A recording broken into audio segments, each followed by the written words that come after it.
Hello everyone, welcome back to SK10 academy. तो दोस्तों, आज हम लोग एडिटोरिया का जो 5000 क्वेश्चन मास्टर सीरीज का जो हम लोग प्रैक्टिस चला रहे हैं उसका सेट नंबर 10 का प्रैक्टिस करेंगे। और तो क्या आप लोग रेडी हैं? तो आइए आज का पहला क्वेश्चन से स्टार्ट करते हैं।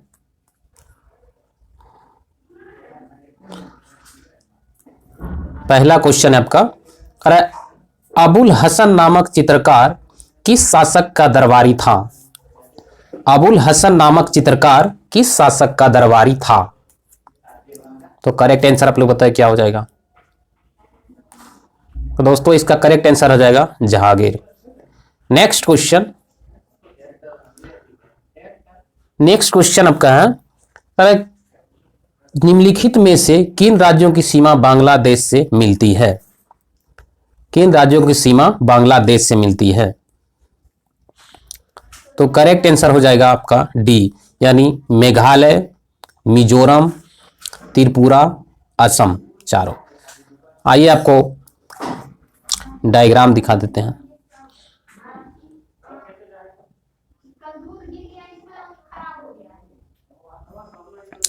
तो ये दोस्तों 4 स्टेट है। असम, ये असम हो गया, मेघालय, त्रिपुरा और वेस्ट बंगाल, और एक आपका दिसपुर। तो ये 4 आपका स्टेट कनेक्टेड है किससे? आपका बांग्लादेश से।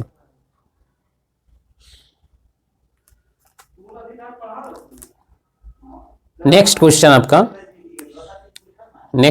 है क्वेश्चन नंबर 3। पश्चिमी घाट की निम्नलिखित पहाड़ियों का उत्तर से दक्षिण सही क्रम है। पश्चिमी घाट की निम्नलिखित पहाड़ियों का उत्तर से दक्षिण सही क्रम है।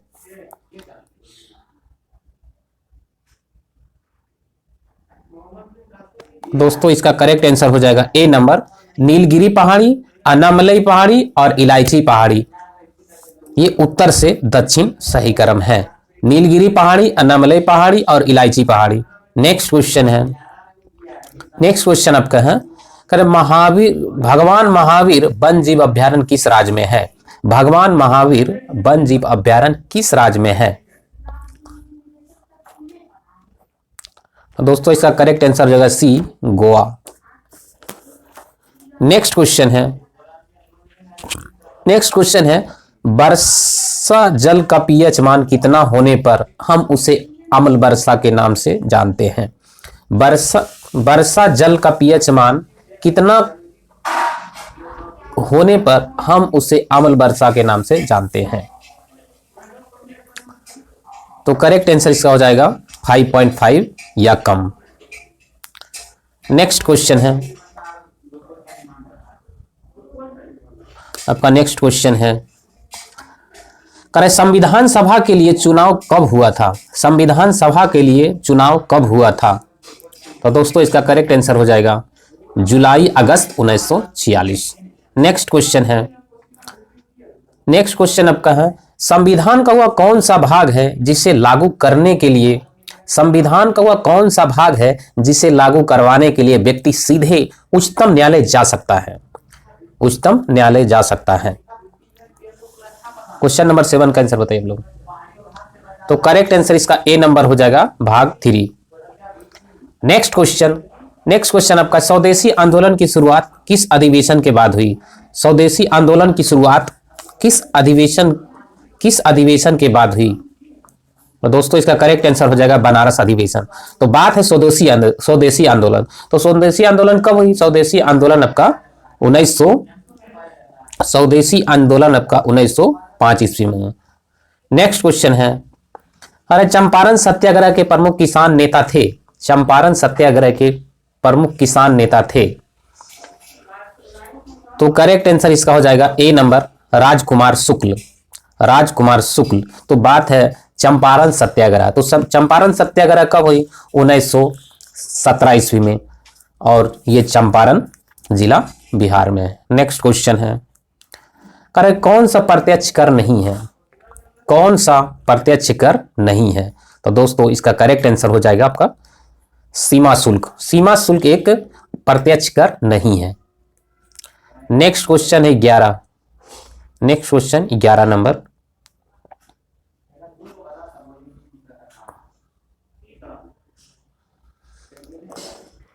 नेक्स्ट क्वेश्चन आपका 11 नंबर है। करेक्ट, कार्नेटाइट किस धातु का अयस्क या खनिज है? कार्नेटाइट किस धातु का अयस्क या खनिज है? 11 नंबर का प्लग आंसर बताइए क्या हो जाएगा? तो करेक्ट आंसर हो जाएगा आपका यूरेनियम। कार्नेटाइट किस धातु का अयस्क है? यूरेनियम का है। Next question. नेक्स्ट क्वेश्चन आपका है करेक्ट, द्विनाम पद्धति के प्रतिपादक कौन है? द्विनाम पद्धति के प्रतिपादक कौन है? तो करेक्ट आंसर हो जाएगा इसका B number, Linnaeus. Next question है, नेक्स्ट क्वेश्चन आपका है करेक्ट, किस संविधान संशोधन द्वारा एक ही व्यक्ति को 2 या 2 से अधिक राज्यों का राज्यपाल बनाने संबंधी प्रावधान किया गया है? यानी कि दोस्तों जैसे एक राज्यपाल है, वो एक ही राज्यपाल 2 राज्य का हो सकता है, ठीक है। तो कार्य किस संविधान में उसकी व्याख्या किया गया है? तो करेक्ट आंसर इसका हो जाएगा ए नंबर, 7वां संविधान संशोधन द्वारा यह व्याख्या किया गया है कि एक राज्यपाल जो है 2 राज्य का हो सकता है। नेक्स्ट क्वेश्चन है, बिहार में पंचायतों की वित्तीय स्थिति का पुनर्विलोकन करने के लिए इनमें कौन सा वित्त आयोग का गठन करता है? कौन सा वित्त आयोग का गठन करता है? तो दोस्तों इसका करेक्ट आंसर हो जाएगा सी नंबर, राज्यपाल। और नेक्स्ट क्वेश्चन है, गीत गोविंद के रचयिता जयदेव किस शासक के दरबारी कवि थे? गीत गोविंद के रचयिता जयदेव किस शासक के दरबारी कवि थे? तो इसका करेक्ट आंसर हो जाएगा डी नंबर, लक्ष्मण सेन। दोस्तों आपको लग रहा होगा कि ये हम लोग क्या देख रहे हैं, एग्जाम में आएगा नहीं आएगा, तो ये आप जब आपको लगता होगा कि पहले एक क्या पता ये देख रहे हैं एग्जाम में आए ना आए, लेकिन दोस्तों जब आप एग्जाम देंगे पता चला कि यही सब क्वेश्चन आपको दिख रहा है। तो क्वेश्चन कोई भी क्वेश्चन आ सकता है, इसलिए आप लोग इस 15-20 मिनट के 20 से 25 मिनट में आपको लगभग 100 क्वेश्चन कराया जा रहा है लगभग, जो भी क्वेश्चन से रिलेटेड फैक्ट उसको बताया जा रहा है। लास्ट में आपको कुछ मेमोरेबल फैक्ट होते हैं जो काफ़ी इंपॉर्टेंट होता है। तो आप लोग देखिए, स्टार्टिंग में देखिए कोई चीज़ लगता है कि सही नहीं है, ये क्या स्टार्टिंग में यानी कि उसको कोई नहीं देखते हैं, लेकिन बाद में पता चलता है वही कि एग्ज़ाम में वही सब आया है। तो आप लोग इसको फॉलो करिए और वीडियो लाइक एंड सब्सक्राइब रुकना नहीं चाहिए, तो आप लोग करते जाइए लाइक एंड सब्सक्राइब के। देखिए हम क्या होगा कि आप लाइक और सब्सक्राइब करेंगे तो मुझे मोटिवेशन मिलेगा। तो आप लोग जितना लाइक और सब्सक्राइब करेंगे उतना अच्छा कंटेंट प्रोवाइड करेंगे, और आगे आप लोग को और भी जो भी एग्ज़ाम अपकमिंग है उसके लिए भी जैसा कि मैं बताया कि 2-3 दिन में आप लोग को बिहार दरोगा का सेट मिलना चालू हो जाएगा, और बीपीएससी 68 के लिए वो भी रहेगा। तो नेक्स्ट क्वेश्चन है, नेक्स्ट क्वेश्चन होगा 16 नंबर है, अरे हंटर कमीशन की रिपोर्ट में किसके विकास पर विशेष जोर दिया गया था? हंटर कमीशन की रिपोर्ट में किसके विकास पर विशेष जोर दिया गया था? 16 नंबर आप लोग आंसर बताइए क्या हो जाएगा? तो दोस्तों करेक्ट आंसर हो जाएगा प्राथमिक शिक्षा को। हंटर कमीशन की रिपोर्ट में किसके विकास पर विशेष जोर दिया गया था? तो प्राथमिक शिक्षा पे। नेक्स्ट क्वेश्चन है, अरे भारतीय संविधान अनुच्छेद 244 संबंधित है। भारतीय संविधान के अनुच्छेद 244 संबंधित है, किससे संबंधित है? तो दोस्तों इसका करेक्ट आंसर हो जाएगा ए नंबर, अनुसूचित क्षेत्रों और जनजाति क्षेत्रों के प्रशासन से। अनुच्छेद 244 किससे संबंधित है? अनुसूचित क्षेत्र से और जनजाति क्षेत्रों से, प्रशासन से। नेक्स्ट क्वेश्चन, अरे बिहार में पंचायत का मुखिया अपना त्याग पत्र किसको देता है? बिहार में पंचायत का मुखिया अपना त्याग पत्र किसको देता है? तो दोस्तों इसका करेक्ट आंसर हो जाएगा डी नंबर, जिला पंचायत राज पदाधिकारी। जिला पंचायत राज पदाधिकारी। और नेक्स्ट क्वेश्चन है, कह रहा है कौन सा देश भू आवेशित नहीं है? कौन सा देश भू आवेशित नहीं है? तो कौन सा नहीं है? 19 का आंसर आप लोग बताइए। तो करेक्ट आंसर हो जाएगा डी नंबर। दोस्तों बात है आपका भू आवेशित। तो भू आवेशित का कुछ लोगों को शायद आप लोग को पता है या नहीं है, तो मैं बता रहा हूं भू आवेशित का मीनिंग क्या होता है। तो वे देश जिसमें समुद्री तट की रेखा नहीं पाया जाता है, जिसमें समुद्री तट की रेखा नहीं लगता है, तो उसको क्या बोलते हैं? भू आवेशित देश। तो दुनिया में जो है, वर्ल्ड में आपका भू आवेशित देश जो है टोटल 44 है, यानी 44 है। कुछ इंपॉर्टेंट है जो मैं आपको बता देता हूं, आप लोग नोट कर लीजिए इसको। जैसे आपका अफगानिस्तान हो गया, उज्बेक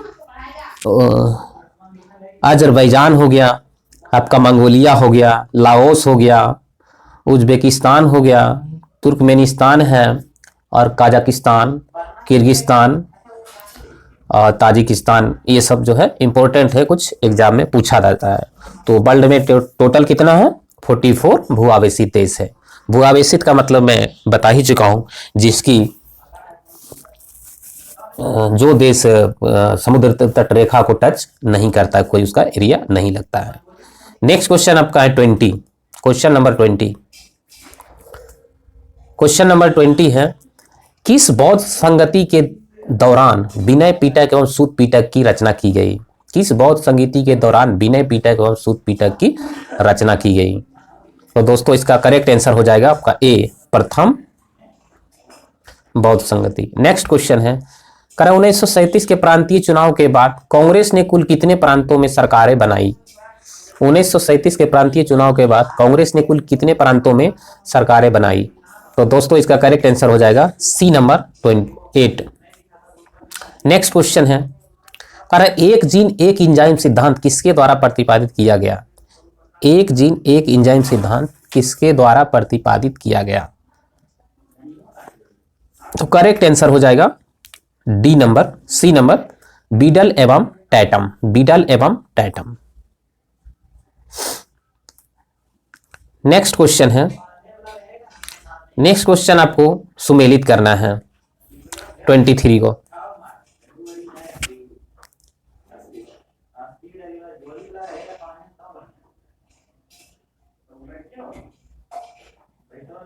दोस्तों इसका करेक्ट आंसर हो जाएगा डी नंबर, आपका इरेप्सिन जो है, इरेप्सिन हो जाएगा 3 नंबर। पॉलीपेप्साइड को एमिनो अम्ल में बदलता है। और माल्टेज हो जाएगा, माल्टेज को ग्लूकोज में बदलता है। और लाइपेज आपका हो जाएगा 2 नंबर, शेष वसाओं को बसीय अम्ल तथा ग्लिसरॉल में बदलता है। और सुक्रोज आपका हो जाएगा 4 नंबर, सुक्रोज को फ्रक्टोज में बदलता है। सुक्रोज को क्या करता है? फ्रक्टोज में बदलता है। नेक्स्ट क्वेश्चन, नेक्स्ट क्वेश्चन आपका है, पदार्थ का परमाणिक सिद्धांत सर्वप्रथम किसने दिया? पदार्थ का परमाणिक सिद्धांत सर्वप्रथम किसने दिया? तो करेक्ट आंसर हो जाएगा B number, John Dalton. John Dalton. Next question है, धान से निकलने वाली गैस है, धान से कौन सा गैस निकलती है? तो दोस्तों धान से मेनली जो है मीथेन गैस निकलता है। धान से मेनली कौन सा गैस निकलता है? मीथेन गैस निकलता है। नेक्स्ट क्वेश्चन, गुरुत्वाकर्षण बल निम्नलिखित में से किस स्थान पर सबसे ज्यादा होता है? गुरुत्वाकर्षण बल निम्नलिखित में से किस स्थान पर सबसे ज्यादा होता है? तो सबसे ज्यादा आप लोग को पोल पे होता है, ध्रुव पे, और सबसे कम आपका जो होता है इक्वेटर पे, डेट इज विषुवत रेखा। और जीरो कहां होता है? अर्थ के सेंटर पे। जीरो आपका कहां होता है? अर्थ के सेंटर पे। क्यों? क्योंकि अपर हाफ फोर्स जो है लोअर हाफ फोर्स से कैंसिल हो जाता है, जिसके कारण क्या होता है? सेंटर पे ग्रेविटी फोर्स का मान क्या हो जाता है? 0 हो जाता है। नेक्स्ट क्वेश्चन, नेक्स्ट क्वेश्चन आपको विटामिन दिया हुआ है और उसका केमिकल नाम दिया गया, तो उसको आपको बताना है। 27 का आप लोग मिलान करिए क्या हो जाएगा। तो आपको विटामिन B1 हो जाएगा आपका थाइएमिन, और विटामिन B3 हो जाएगा आपका निकोटिनिक अम्ल हो जाएगा, विटामिन B3 निकोटिनिक अम्ल हो जाएगा। और आपका विटामिन ई आपका हो जाएगा टोकोफेरोल, विटामिन ई हो जाएगा आपका टोकोफेरोल। और विटामिन के आपका हो जाएगा फाइलोकिनोन। तो करेक्ट आंसर हो जाएगा आपका ए नंबर। नेक्स्ट क्वेश्चन, कह रहा ध्वनि की चाल निर्वात में कितना होता है? ध्वनि की चाल निर्वात में कितना होता है? तो दोस्तों ध्वनि का चाल निर्वात में जो होता है शून्य होता है, बिकॉज ध्वनि को चलने के लिए मीडियम की आवश्यकता होती है। ध्वनि को चलने के लिए मीडियम की आवश्यकता होती है। नेक्स्ट क्वेश्चन आपका है 29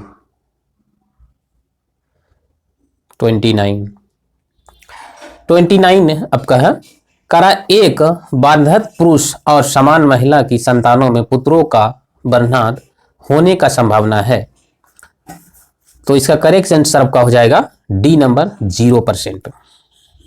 नेक्स्ट क्वेश्चन है, करा एक भारत श्रेष्ठ भारत अभियान भारत के किस मंत्रालय या संस्था द्वारा जारी किया गया है? एक भारत श्रेष्ठ भारत अभियान भारत के किस मंत्रालय या संस्था द्वारा जारी किया गया है? तो दोस्तों इसका करेक्ट आंसर हो जाएगा ए नंबर, सूचना और प्रसारण मंत्रालय, सूचना और प्रसारण मंत्रालय। नेक्स्ट क्वेश्चन है, नेक्स्ट क्वेश्चन आपको मिलान करना है। एक तरफ आपका बन दिया है, दूसरे तरफ है उसका प्लेस दिया हुआ है। Question number 31।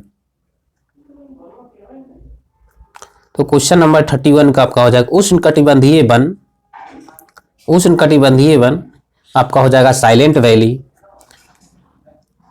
और शंकु वृक्ष वन आपका हो जाएगा हिमाचल प्रदेश। कच्छ वनस्पति आपका हो जाएगा सुंदर वन हो जाएगा। पतझड़ वन आपका हो जाएगा राजस्थान। तो इस तरह से करेक्ट आंसर आपका हो जाएगा डी नंबर। नेक्स्ट क्वेश्चन, कह रहे नेपाल की सीमा को स्पर्श करने वाली बिहार के जिलों का समूह है। नेपाल की सीमा को स्पर्श करने वाले बिहार के जिलों का समूह है।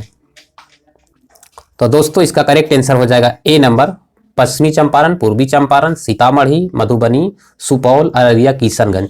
यानी कि टोटल जो है अपना बिहार से नेपाल जो डिस्ट्रिक्ट टच करता है टोटल 7 है। तो आइए आपको एक डायग्राम से इसको दिखा देते हैं कौन कौन सा है।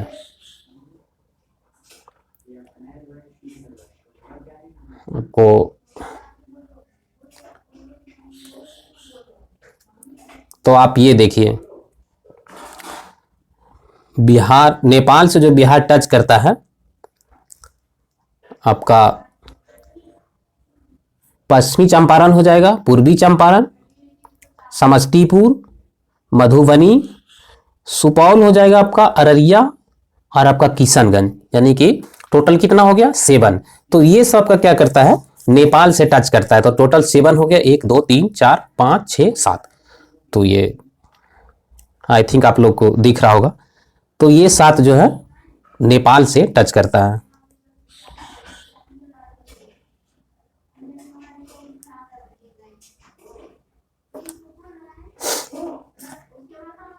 क्वेश्चन नंबर कहाँ चला गया, 32 था। तो 32 का आंसर आपका ए नंबर। नेक्स्ट क्वेश्चन आपका है 33। कह रहा है पाखुई वन्यजीव अभ्यारण्य स्थित है। पाखुई वन्यजीव अभ्यारण्य स्थित है। तो इसका करेक्ट आंसर हो जाएगा अरुणाचल प्रदेश। दोस्तों कुछ और इंपॉर्टेंट वन्यजीव अभ्यारण्य नेशनल पार्क है जो आप नोट कर सकते हैं। पहले तो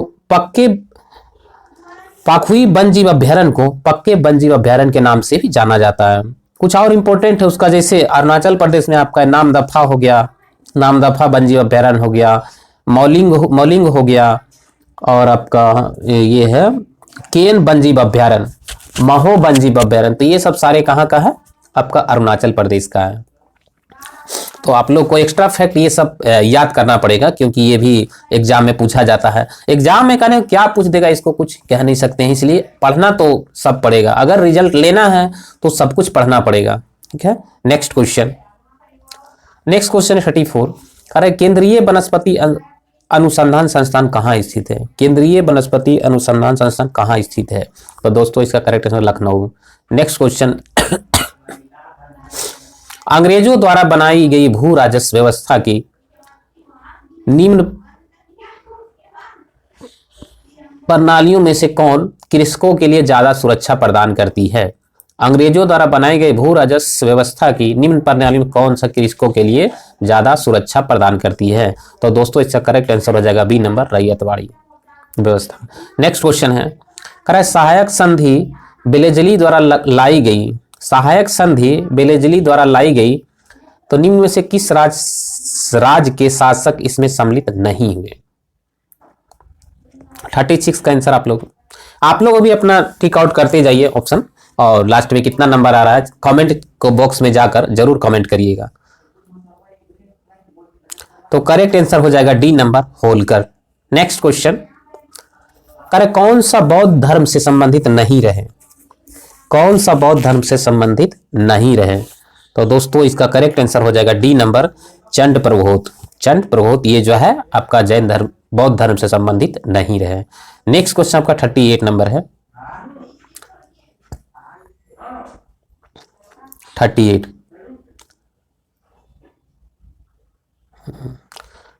नंबर है, बुद्ध की खड़ी प्रतिमा निम्न में से किस काल में बनाई गई?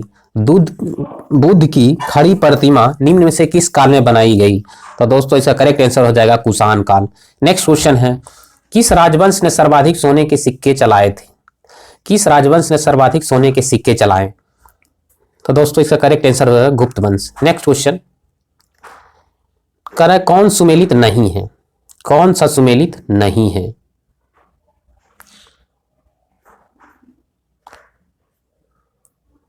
बताइए आप लोग। दोस्तों इसका करेक्ट आंसर हो जाएगा, जो गलत है, डी नंबर हो जाएगा।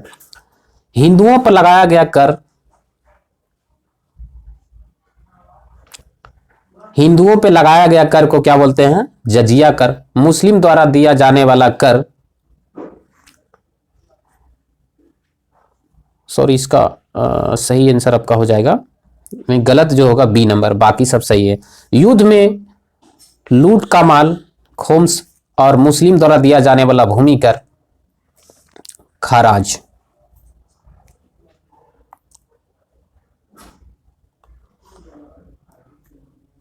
तो डी नंबर हो जाएगा। मुस्लिम द्वारा दिया जाने वाला भूमि कर को खराज नहीं बोलते हैं, जबकि इसको जाकात बोला जाता है, तो ये गलत है। नेक्स्ट क्वेश्चन आपका है, कह रहा है निकोलो कॉन्टी किस देश के यात्री था? निकोलो कॉन्टी किस देश के यात्री था? तो दोस्तों आप लोग को पता होगा कि करेक्ट इसका जो है निकोलो कॉन्टी जो है यात्री मोरक्को के थे। नेक्स्ट क्वेश्चन, कह रहा है विजयनगर साम्राज्य पर सर्वाधिक काल तक किस वंश का शासन रहा? विजयनगर साम्राज्य पर सर्वाधिक काल तक किस वंश का शासन रहा? 42 का आप लोग आंसर बताइए क्या हो जाएगा? तो करेक्ट आंसर इसका होगा संगम। नेक्स्ट क्वेश्चन, अरे कौन लोहा का अयस्क नहीं है? कौन सा लोहा का अयस्क नहीं है?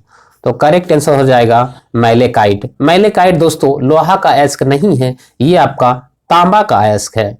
बाकी सब आपका जो ऑप्शन में है हेमेटाइट, मैग्नेटाइट, सिडेराइट, ये सब क्या है? लोहा का अयस्क है, लोहा का ओर है। नेक्स्ट क्वेश्चन, कह रहा हीरे का क्रिस्टल किस आकार के होते हैं? हीरे का क्रिस्टल किस आकार के होते हैं? तो करेक्ट आंसर आपका हो जाएगा बी नंबर, चतुष्फलकीय। दोस्तों आप इसका डायग्राम देखना चाहेंगे तो आप देख सकते हैं, देख लीजिए, इसका डायग्राम देखना चाहें तो देख सकते हैं।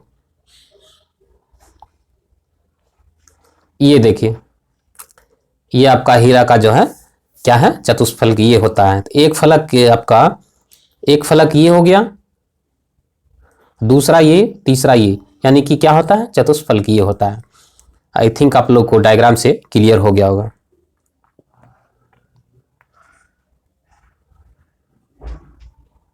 कहाँ चला गया, आगे देखते हैं।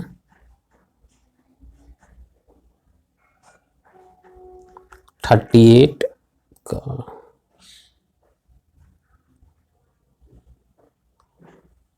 क्वेश्चन नंबर 37 कहाँ चला गया।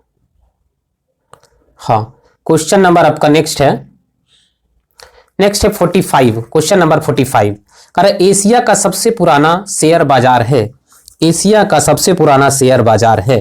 तो दोस्तों इसका करेक्ट आंसर हो जाएगा आपका बॉम्बे स्टॉक एक्सचेंज। तो दोस्तों बॉम्बे स्टॉक एक्सचेंज की जो स्थापना हुआ 1875 ईस्वी में। कब हुआ? 1875 ईस्वी में। इसको हम साधारणतः या दूसरे शब्द में बोल सकते हैं, इसको बोलते हैं फॉर्मली, इसको जो हम बोलते हैं बॉम्बे स्टॉक एक्सचेंज लिमिटेड। ठीक है, नेक्स्ट क्वेश्चन आपका है, कह रहे किस अर्थशास्त्री ने अवसर लागत का सिद्धांत दिया? किस अर्थशास्त्री ने अवसर लागत का सिद्धांत दिया था? तो करेक्ट आंसर हो जाएगा आपका D number, Gottfried Haberler. Gottfried Haberler. Next question 47 आपका। नेक्स्ट क्वेश्चन 47 आपको मिलान करना है।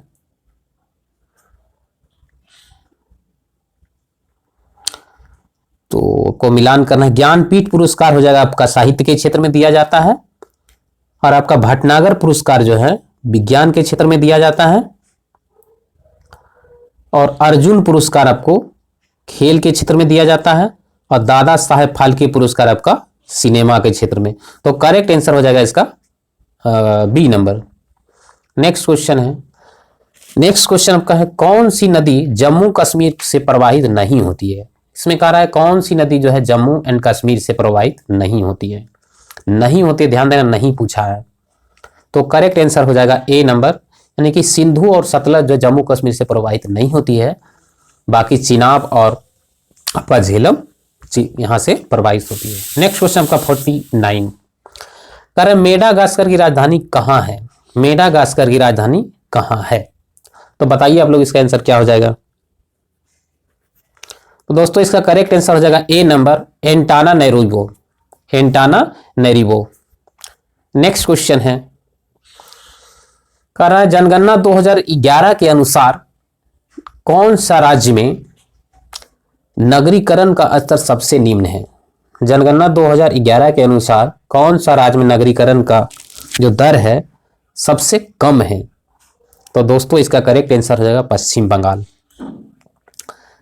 तो आज का 50 क्वेश्चन का जो सीरीज था यही खत्म होता है, और आगे देखते हैं जो इससे आज का जो बहुत इंपॉर्टेंट इमेमोरेबल फैक्ट है उसको देखते हैं।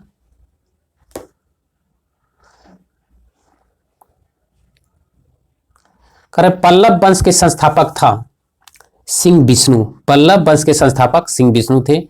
इस वंश की राजधानी कांचीपुरम था। इस वंश की राजधानी कहां थी? कांचीपुरम। पल्लव वंश के संस्थापक सिंह विष्णु और इस वंश की राजधानी कांचीपुरम थी।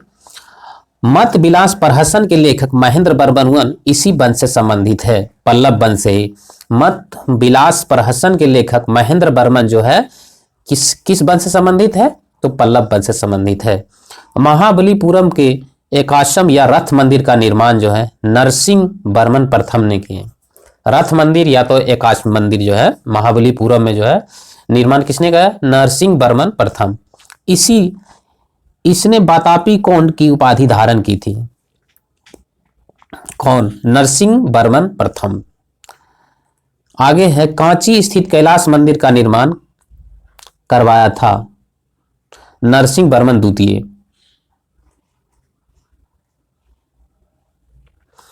कांची स्थित कैलाश मंदिर का निर्माण करवाया था नरसिंह वर्मन द्वितीय। दोस्तों इंपॉर्टेंट है, कई बार एग्जाम में पूछा गया है। तो कांची स्थित कैलाश मंदिर का निर्माण करवाया था कौन? नरसिंह देव वर्मन द्वितीय। प्रसिद्ध पुस्तक 10 कुमार चरित्र के लेखक दांडी इन्हीं के दरबार में रहते थे। किनके दरबार में? नरसिंह वर्मन द्वितीय के दरबार में कौन रहते थे? दांडी, जिसने 10 कुमार चरित्र के रचना की। तो आज यहीं तक। और आगे आपके लिए आज का मोटिवेशनल आप लोग के लिए है कि जिंदगी खेलती भी उसी के साथ है, जिंदगी खेलती भी उसी के साथ है जो खिलाड़ी बेहतरीन होता है, जो खिलाड़ी बेहतरीन होता है। दर्द सबके एक से है मगर हौसले सबके अलग अलग है। कोई हताश होके बिखर जाता है तो कोई संघर्ष करके निखर जाता है। दोस्तों बात बिल्कुल सही है ये। तो आप लोग मेहनत करने से डरिए नहीं, ठीक है। जो आप कहने का मतलब है जो पढ़ाई करेगा, ठीक है, तो अच्छा खिलाड़ी मतलब आप टैलेंट है, आप पढ़ने में तेज है तो आपके साथ ही ये आप फेल तो आप ही होंगे। ऐसा थोड़ी है कि जो मतलब अब गांव में जो हल चलाता वो फेल होगा। तो कहने का मतलब यही है दोस्त कि आप बेहतर खिलाड़ी है, उसी के जिंदगी भी उसी के साथ खेलती है।